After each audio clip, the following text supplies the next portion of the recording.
मैं किसे मेल कर रही थी मैं ये तो नहीं बताऊंगी, लेकिन हाँ, तुम चिंता मत करो, मेरी जो लड़ाई है तुमसे है और मैं अपने हक की लड़ाई में तुम्हें या तुम्हारे परिवार को नहीं घसीटूंगी।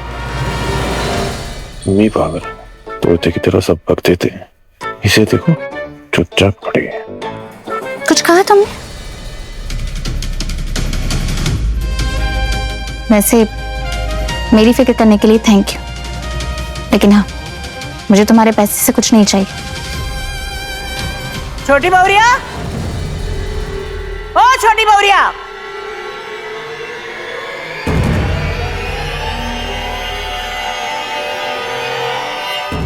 छोटी बहुरिया।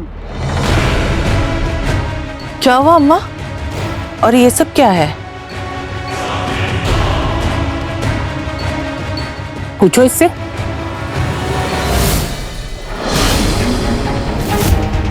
ए दीदी की बिटिया, यहाँ आओ।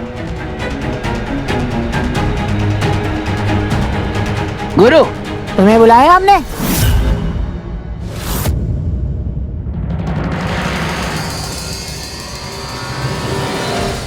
जीजी क्या अम्मा, ये वैरायटी देखिए ना, ये सादा रोटी, करेला की सब्जी और हर के दाल है। बाकी हमको ही समझ नहीं आ रहा है कि सब कौन मंगवाया है।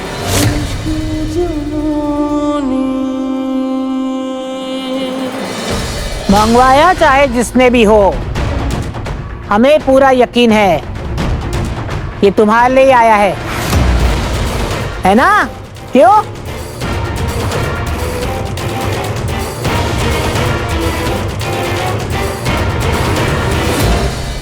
दादी, कंपाउंडर अपने पैसों का अन्न खाना चाहती है। इस टिफिन के पैसे वो खुद ही देगी। अच्छा, और ये पैसे लाएगी कहां से? बाहर कमाने जाएगी? नहीं, वो हॉस्पिटल से उसे 16,500 रुपए मिले। 16,500 रुपए? इतने ढेर सारे पैसों में पूरी जिंदगी गुजार लोगे छोटी बहुरिया?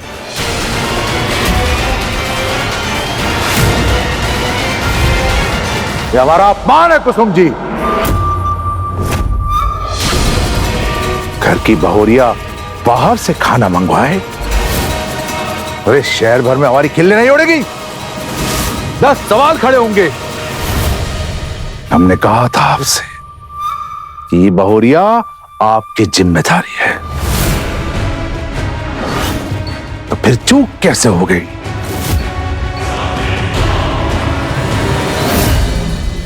देख रहे हो नागेश्वर, बीवी का सर तो झुक गया,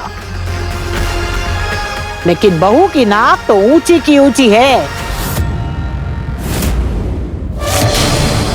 वो कहते हैं ना, पूत के पैर तो पालने में ही दिखते हैं। जब ये पहली बार घर आई थी तो इसने हमरे पोते पे बंदूक तान दी थी।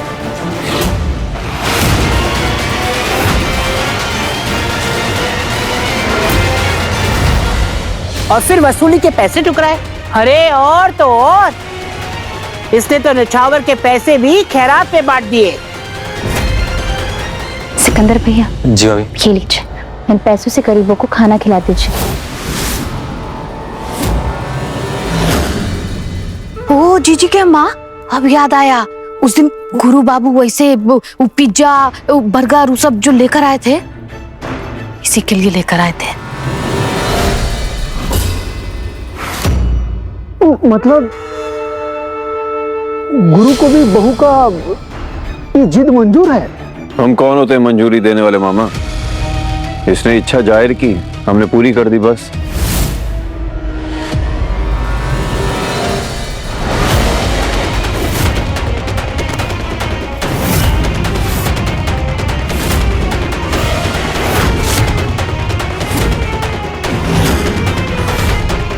एक बात बताओ छोटी बहुरिया, अपने मायके में तुम कौन सा 56 भोग खाती थी जो हमरे घर का अन्न तुम्हें रास नहीं आ रहा है? ये अनाज भी तो खेतों में ही उगता है ना।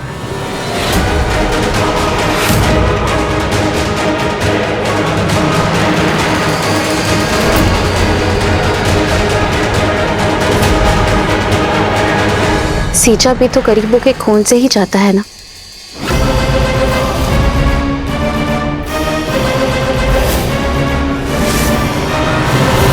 बस बहुत हुआ। कुसुम जी, सास का काम होता है बहू की जबान पे लगाम लगाना। अरे इतना सा काम भी नहीं कर पाई आप। हर गृहस्थी की बातों में तुम काहे अपना खून जला रहे हो नागेश्वर? ये हम औरतों का मामला है, हम औरतें मिलके निपटा लेंगी। कल तेरी कोख में जो अंश पलेगा उसका खून भी इसी घर के अनाज से बनेगा।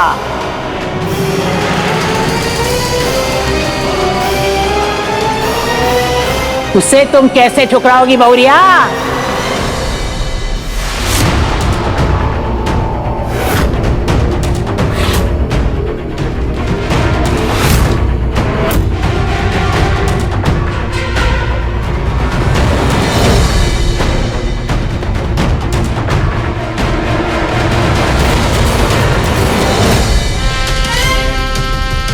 शादी तो हो गई, हम दोनों कभी पति पत्नी नहीं बनेंगे।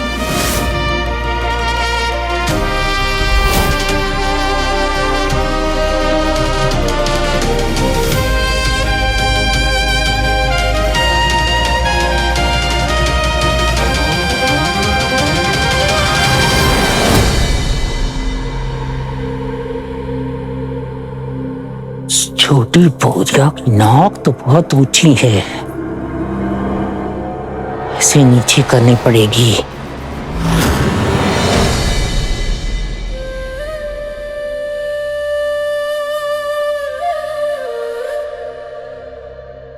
तुम क्यों हर बार मेरी परेशानी बढ़ा देते हो? हाँ, अरे पता नहीं तुम्हारे टिफिन से कितना तमाशा हुआ है नीचे। हाँ तो क्या करते? घर पे तुम खाना खाना नहीं चाहती हो, बाहर से मंगवाना नहीं चाहती हो। रोज तुम्हें ये पिज्जा बर्गर ना खाना पड़े, इसलिए निक्की से बात करके तुम्हारी पसंद का टिफिन लगवाए। तुम्हें पता नहीं, इस घर में अगर बाहर का टिफिन आया है तो कितना बड़ा हंगामा होगा। हंगामा तो तब भी होता जब उन्हें पता चलता कि जब से तुम ससुराल में आई हो तुमने अन्न का एक दाना तक नहीं खाया है। ये परेशानी तुमने खड़ी की है, हम तो बस हल निकालने का कोशिश कर रहे हैं। अरे प्रॉब्लम मेरी थी तो हल भी मैं ही निकाल लेती ना। अच्छा,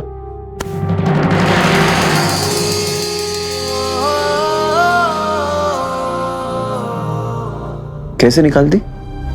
बताओ जरा, कैसे निकालती? जैसे पहले के 2 दिन निकाले बिना कुछ खाए, सिर्फ पानी पीकर? नहीं, आंटी जी से आज ही मेरी बात हुई थी। मैं तुमसे राशन मंगवा लेती, इस घर में कुछ भी अपने लिए बना के खा लेती, ना कोई तमाशा होता ना कोई सवाल उठाता।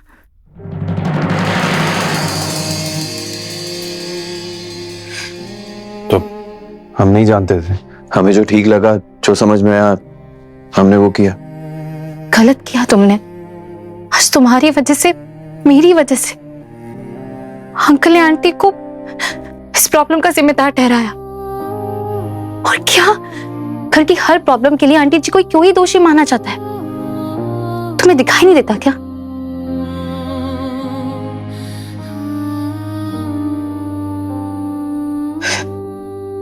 नहीं, तुम चलो मेरे साथ।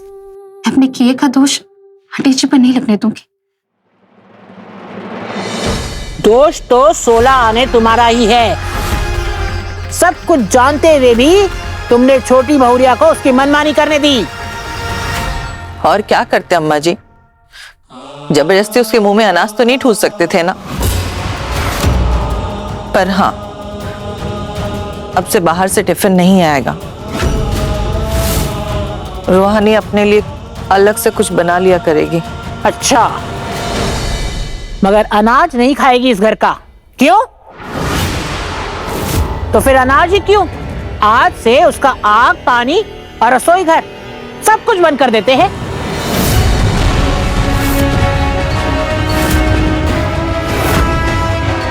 ये आग और पानी मायके से थोड़ी लाई थी, ये भी तो इस घर का हिस्सा है। जब ये इस घर का अनाज नहीं खा सकती तो इन सब चीजों का इस्तेमाल करने की क्या जरूरत है? आज से, अभी से इस घर का आग, पानी और रसोई घर इसके लिए बंद है।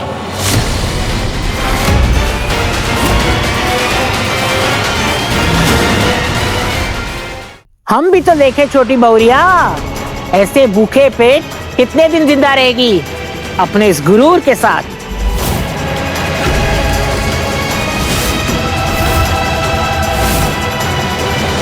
नहीं दादी जी, जिसे आप मेरा गुरूर समझ रही हैं, उसे मैं अपना स्वाभिमान कहती हूँ।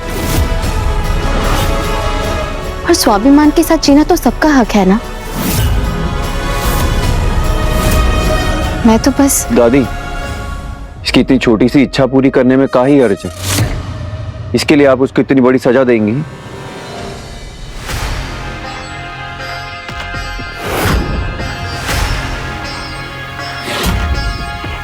इसकी ये छोटी सी इच्छा हमारी इस बड़ी हवेली की इज्जत को मिट्टी में मिला देगी। ये बात बाहर गई तो लोग क्या कहेंगे? इस शहर के बाहुबली अपने ही घर में लगी बगावत की चिंगारी को बुझा नहीं सके, और जो नागेश्वर चौधरी इस घर को नहीं संभाल पाया, वो इस सुल्तानपुर को क्या खाक संभालेगा?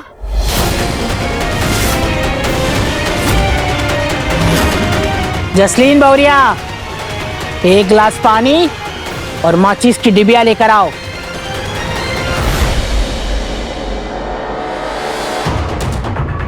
जाओ।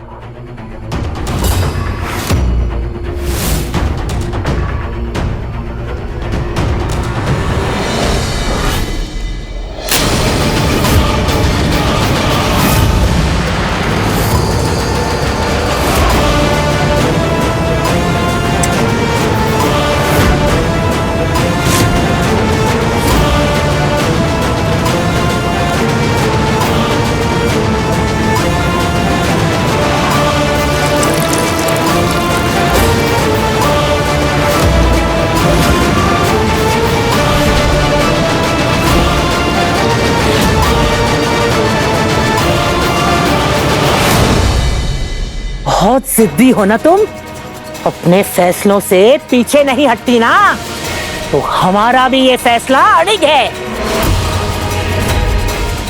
आज से और अभी से इस घर की अग्नि और जल भी छीनते हैं हम तुमसे।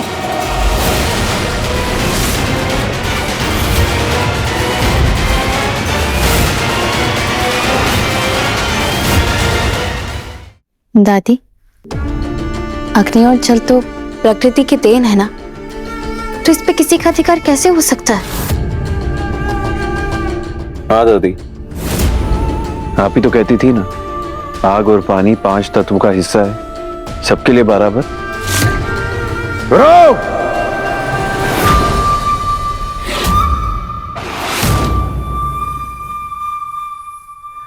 ये हमारा घर है, अन्न का भंडार है ये।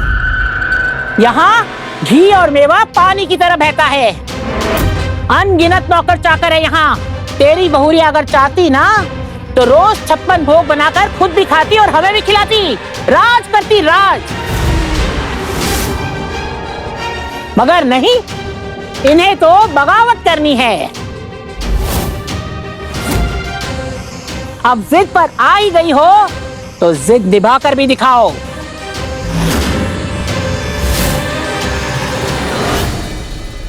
आज हम फैसला ले चुके, ये लड़की इस घर के अग्नि और जल को हाथ भी नहीं लगाएगी।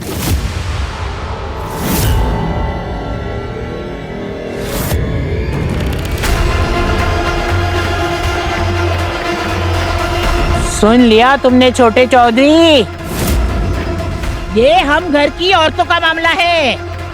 इसलिए छोटे चौधरी, तुम जाओ और वो काम करो जो तुम्हारे बाप ने तुम्हें सौंपा है। जोरू के गुलाम मत बनो।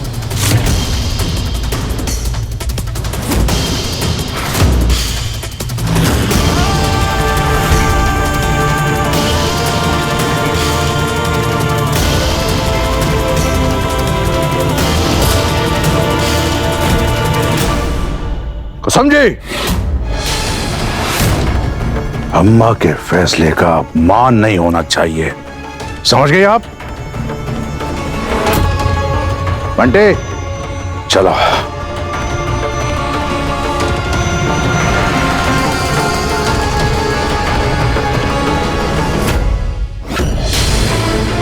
यज्ञ की अग्नि जितनी पवित्र होती है ना, चिता की अग्नि उतनी ही अपवित्र मानी जाती है।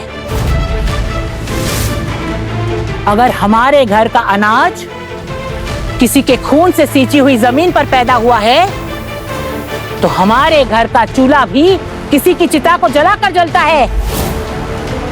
बना लोगी इस अग्नि पर अपना भोजन? अरे पानी भी तो उसी जमीन से निकलता है जिसमें हजारों बेगुनाहों का खून बह चुका है।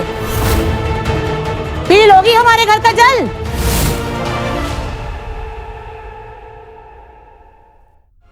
बहू, शाम होने वाली है, तुम्हारा उपवास भी तो है और अम्मा के आदेश का पालन करने के लिए बहुत सारी तैयारियां करनी होगी। चलो।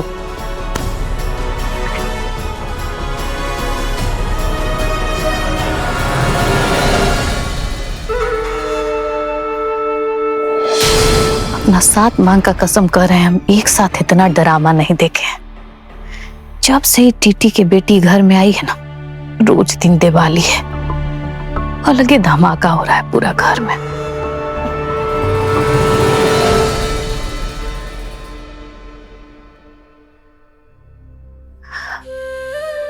I'm sorry आंटी जी, आपने मेरे लिए इतना कुछ सुना। नहीं बेटा, उल्टा हमें तो खुशी है। कितने सालों बाद इस घर के हर अन्याय के खिलाफ आवाज उठाने वाली इतनी बहादुर बहू मिली है हमें। ऐसे में दो चार बातें सुनना भी पड़े तो मंजूर है।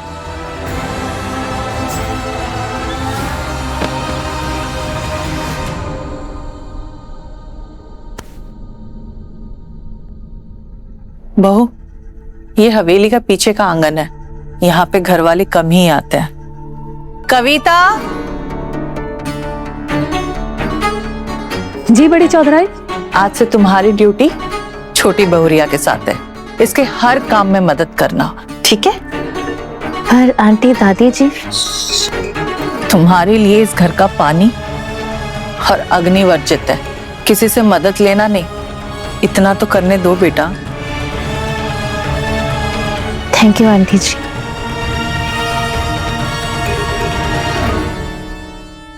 छोटी भाभी, आपको क्या क्या चाहिए बता दीजिए। दादी भी हद करती है, बाहर से टिफिन लाने नहीं दे रही है, घर का आग और पानी इस्तेमाल नहीं करने दे रही। हमारी कंपाउंडर क्या खाएगी? हवा। ए बबन। जी भैया। लिखो बे। कहा भैया, हमें लिखना आता तो प्रेम पत्र लिख लिख के सुल्तानपुर के रोमियो नहीं बन जाते हम। हे दानंद कर, सीखो फिर। सिकंदर तू लिख। अनपढ़ रोमियो, जरा पकड़े। उनको कैसे आता है बे? घर के हिसाब लिखते हैं। हाँ बताओ। एक चूल्हा, सिलेंडर, माचिस की डिब्बी और वो 20 लीटर की पानी की बोतल आती है ना, वो भी लिखो। हाँ बोलो आगे। और क्या होता बे? भैया राशन। क्या बात है हमारे सुल्तानपुर के रोमियो। लिख बे, 1 महीने का राशन। राशन में का दाल चावल आटा घी चीनी और नमक चीनी खुद भी सोचो बे। हाँ और बताओ। पर सबसे पहले चूल्हे का इंतजाम करना होगा।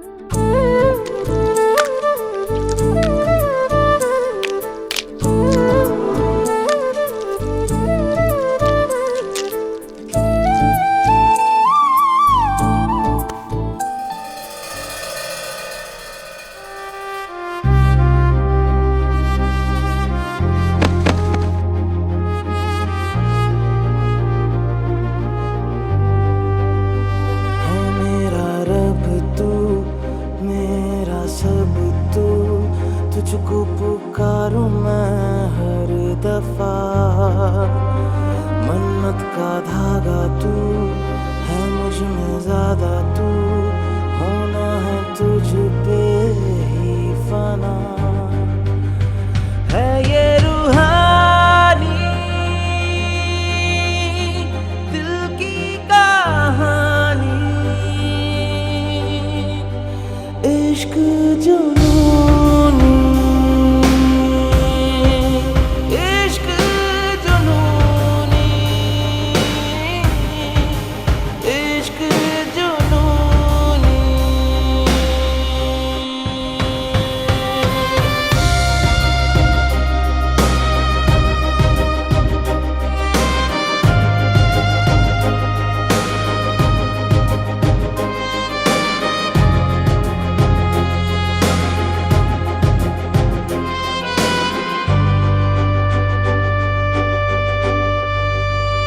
इश्क जुनूनी